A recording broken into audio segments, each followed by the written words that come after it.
केंद्र सरकार ने 21 नवंबर 2025 को नए लेबर कोड्स को लागू कर दिया है। तब से बहुत सी नौकरी पेशा लोगों के मन में यह चिंता घर कर बैठ गई है कि आखिर खाते में आने वाली सैलरी कम हो जाएगी।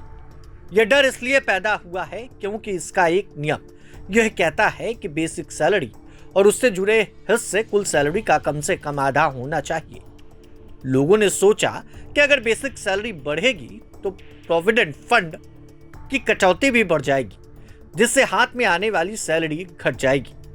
कर्मचारियों में जो सैलरी कम होने का डर समाया है, उसे केंद्रीय श्रम और रोजगार मंत्री ने साफ कर दिया।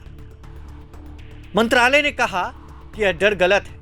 इसी सप्ताह मंत्रालय के अधिकारियों ने बताया कि नए कोड्स से किसी को भी हाथ में आने वाली सैलरी अपने आप कम नहीं होगी।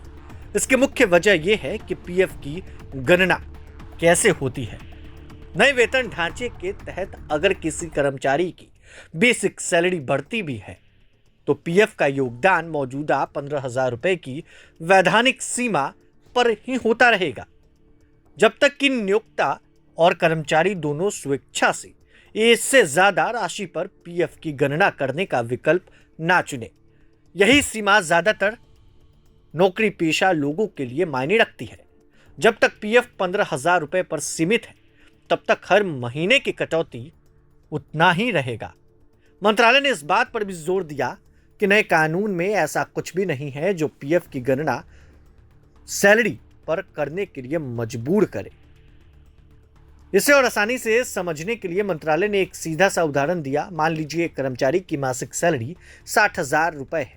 अगर इसमें 20,000 रुपए बेसिक सैलरी और महंगाई भत्ता है तो बाकी 40,000 रुपए भत्ते के रूप में मिलते हैं, तो भी पीएफ की गणना 15,000 रुपए पर होगी, बशर्ते कर्मचारी ने इससे ज्यादा पीएफ बेस चुनने का विकल्प ना चुना हो।